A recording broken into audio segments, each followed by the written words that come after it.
We're back, MPTV Chapel Hill at Time Out, a legendary restaurant. 43 years? 43 years. 43 years, so tell everybody about yourself, about the restaurant. My name's Eddie Williams. I started Time Out in 1978 and right out of Carolina, went to University of North Carolina. And I've been doing it ever since, and we are open 24 hours a day, and we still love it, and it's still a good business, and we're very fortunate to be in Chapel Hill. So right out of college, you started a restaurant. I wanted to be, my father was in the sports family at Carolina, where he was a sports publicity director. Okay. And so I thought that I wanted to be an athletic director, but I started looking, and I couldn't make it work, so I finally said, I think I'll open a restaurant that has a sports theme. Yep. And this was way back before they had sports bars. There was no such thing as a sports bar then. But we've never sold alcohol, but we just, we put a biscuit in people's stomach after the alcohol. We kind of are the place to go at the after party. You're the post alcohol. Yeah, I used to say the town of Chapel Hill ought to give me some kind of money for putting a biscuit in people's stomach, soaking up the alcohol so they can get home. Yeah, the podcast, we typically talk about things that affect the business owner. Obviously, you've been in the restaurant business a long time. You've got a really unique concept here in that you're 24 hours. It's the same menu 24 hours, correct? Right, correct. You started this very young in your life, I mean, right out of college. What are some of the biggest takeaways for you? I mean, did it always start at 24 hours, or did that eventually happen? Pretty quickly, we just realized, and I was a young guy when I started it, so therefore it hadn't been too long that I hadn't been out on the party scene or whatever, so I said, well, there's people out there at 2 or 3 in the morning that want something to eat, and so I said, I knew that market would work. So we've been doing that a long time, and it's just been great. And like I say, a lot of people kind of associate us with sometimes drunk college kids, and yes, there still are, but we have so many people now, especially as time has gone on. I mean, the hospital is open all night long, and there's patients and people coming in and out, cab drivers and people going to the airport, and it's just a whole different world now. Yeah. So 24 hours really, really legitimate now. Yeah, and the thing I love about that, and by the way, if you're watching this, if you're listening, you're out of luck. I've got their famous biscuit cheddar chicken sandwich. Cheddar chicken, Chicken cheddar biscuit. Chicken cheddar biscuit. I've got a second one, but we'll get to this later on because there's something I want to talk about this in the podcast. But talking about the late night part, that doesn't happen probably if you're 50 years old when you start the restaurant. That's right. Because you don't realize that demand, but you being 22, 23, 24, Exactly. you were still in that scene. Exactly right. And I knew that it would work, and it was easy to advertise that because we'd still go out and see people at night and say, go to Time Out. Yeah. And they needed a place to go afterwards to, it was almost like, you know, how you go to the beach and you see your same friends that you were just with. They'd go here from the bars, and it was like a continuation of the party. Yeah. But yeah, we would soak up the alcohol, and it was just a great concept. It's been good. And a couple of things how I loved you tied into it. Now, granted, you're on one of the more famous campuses in the country for college sports. The girls' soccer team's a mecca. Right. The basketball team, the football team has its ups and downs. But the fact that I can come in here as a North Carolina fan and growing up around Chapel Hill and Chicago, and there's Michael Jordan, there's Hubert Davis, there's Tyler Hansborough, there's Roy Williams, Dean Smith. How does that pull in? Because I'm guessing when freshmen get on campus, it's like you got to go there because of just the nostalgia. It is nostalgic, and now the thing that I'm glad that I did it before, because now they've got this new licensing and likeness thing. Yeah. So I don't know. They've already called me and said, you're going to start paying people to do that, but most of my pictures are very old, so.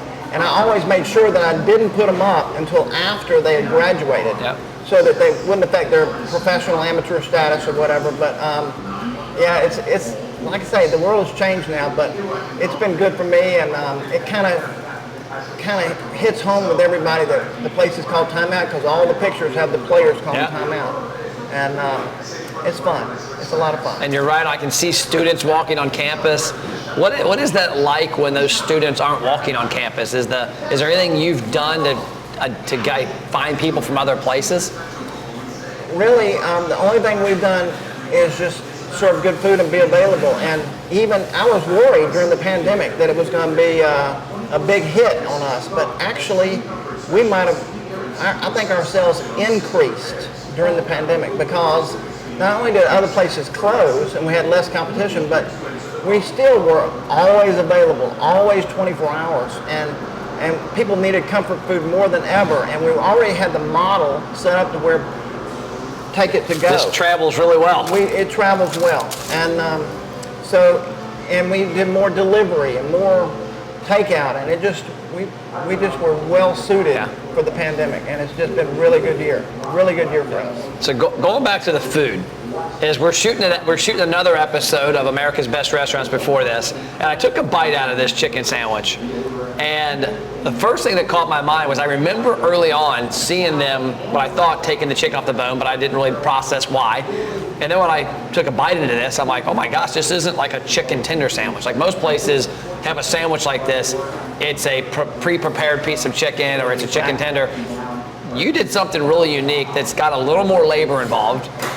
What was the motivation behind doing that versus taking the easy route? And I'm going to enjoy a bite while you do that. You're exactly right. That we decided a long time ago to do things the home style way, the old fashioned way. That is more labor intensive, but we thought it was worth the quality. And so therefore, we take a real chicken breast and tear it off the bone. And we don't get every little piece off of it, but it is authentic, it's real, it's right next to the bone, which makes it more tender. Oh, yeah. And it's not, like you say, it's not prefab at all. It's like Johnny on the spot. Right then and there is when we make it, and it just melts in your mouth. And I've never had a chicken sandwich like this. The first thing I thought of when I took a bite of it when we were filming earlier is it reminded me when you go get fried chicken and you're out having a picnic, and the first thing I do is take a fork and rip off the top of the breast, right, and take a big bite of it, and that juice, and just it's got a certain flavor to it that can't be replicated. Exactly. And that was the first thing that stuck out to me, is that the restaurant business is a delicate balance of stuff you do that for margin and stuff you do for quality, and I can see why Man vs. Food has talked about this being one of the best sandwiches in the country. Exactly. And I appreciate it. I think it is too. It's amazing. And it is simple, but it's just the real McCoy. It's really good. There's nothing prefab about it, and that's why I'm proud of it. And the other part of it, which is funny, because my mom's from North Carolina, maybe it's a North Carolina thing, is that when we're eating fried chicken and we're eating chicken wings, Mom makes sure she cleans your bones off. Always has. Exactly. And you guys sell the bones here to people. We sell the bones. Because when we make the chicken biscuit, there's a little bit, just a few little pieces of chicken still left on there because we do it really quickly. Yep. And a long time ago, we would throw it in the garbage, but then people start asking for the bone because that's the tastiest part of it, is the chicken right next to the bone. And so now we sell a box of bones, and we have people come and reserve boxes of bones because they love it. And so we sell bones like crazy. But we have to have a chicken and cheddar biscuit before we have a bone. Yep. So it kind of works hand in hand. Well, it's awesome because you found a way to turn some waste into something that people could have. That's right. So in those 40 plus years, what are some of your biggest takeaways that if you had a restaurateur that's thinking of opening up a restaurant on a college campus or in Chapel Hill or God forbid Duke? No. Right. What would you tell them from a standpoint? What are a couple of things you've learned? Well, the one thing I've learned that we've already touched on is that if you're in a college town, there's a lot of activity, and students don't necessarily conform to a schedule of eating lunch from 12 to 1 or whatever. Yep. They might sleep late, maybe not as much breakfast, but they're either studying or they're partying or there's a lot of activity 2 or 3 or 4 in the morning. And so we excel at 24 hours. And then I guess being in a college town it makes us fun. Keeps you young to be around college students all the time. Yeah. And they've always got an energy and a passion for everything. And so we just feel like we're a part of that community. and we love the students, and they've been good to us. And I think it could work in any college town. Yeah, and you're right. I've got a daughter that's a sophomore in college. It was ironic yesterday. She posted a picture on Facebook of, I sponsored their cheerleading and basketball team last year, and they had my selfie on a big stick in the stands because there was no people attending. And so she posted a picture yesterday of me and her at college campus, her first day of school, and then I posted a picture of me in Chapel Hill at the place I always wanted to go to college at. And so when I was looking at her, though, and thinking about what you just said, that is I watch her on social media, and she texts me. She's not eating dinner at 7 o'clock. She's eating dinner at 11:30. Exactly. And then she's out late, unbeknownst to mom sometimes, that she's out at 2 a.m. and she's doing stuff. But we walked Franklin last night, and I was amazed how many businesses weren't open. And there were people everywhere. I think it's because of the pandemic. Yeah. But you're exactly right. And another thing I want to say is that it makes me so proud. It makes me feel so good because I get people now, since I've been doing this for 43 years, they'll be gone from Chapel Hill for 15, 20 years, and they'll be in California, and they'll come back, and they'll go, oh my gosh, you're still here, and everything still tastes the same, and it's still the same, and they'll tell me, which flatters me, but I know it's not legitimately true, that they'll say, oh, this is the greatest restaurant ever, I love this place, and I go, but what I know, that reading between the lines, they're remembering time out as when they were a college student, and it was the best time of their life. Yep.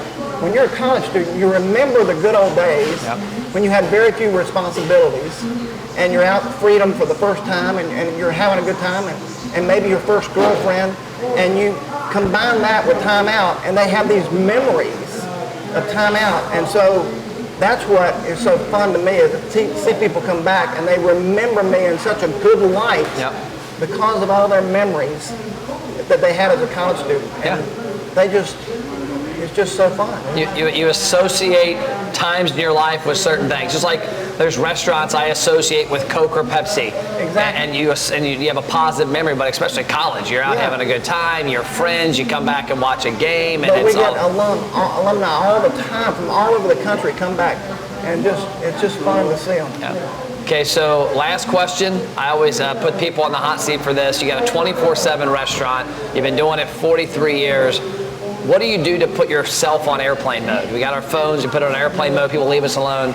What do you do to get away from this? Because you're open a lot more than anybody else. Is it a hobby? Is it something with family? I mean, I play some golf, but really and truly I work every day, and it's still fun for me, and it's got to be in your DNA. It's got to be in your DNA to do it.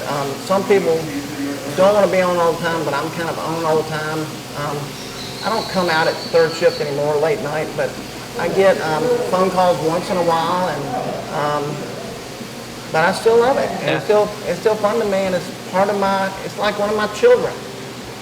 And that's when my wife says, well, what do we do? What's our exit plan? I go, I don't want to exit. I still, it's like my kids or something. And I've got 3 kids grown. I've got 7 grandchildren now. And I asked them if they wanted to be in the restaurant, and they said, there is no way we're doing that. We don't even know what time we're going to open presents on Christmas Day because we don't know what time you're coming home. But so I understand it's not for everybody, it's not for them, but it's for you. It's been fun for me. So I should have called it, instead of airplane mode, timeout mode. And the fact is, you have no timeouts. You're like Chris Webber back in the championship game. There were no timeouts. That's exactly right. That's exactly right. But it's been good, and that's been flexible for me, in that I never missed a Little League baseball game. I never missed a dance recital. But I came back to work after that. Yeah. So it's been good. Well, I love it. I appreciate your time. I appreciate your passion. Food's unbelievable. I appreciate everything you did. Thank y'all for coming. I appreciate it. Thank you. That's it for this episode of MPTV. We'll see you next time. Who knows where we'll be and who we'll be talking to, but it's time for you to take a time out.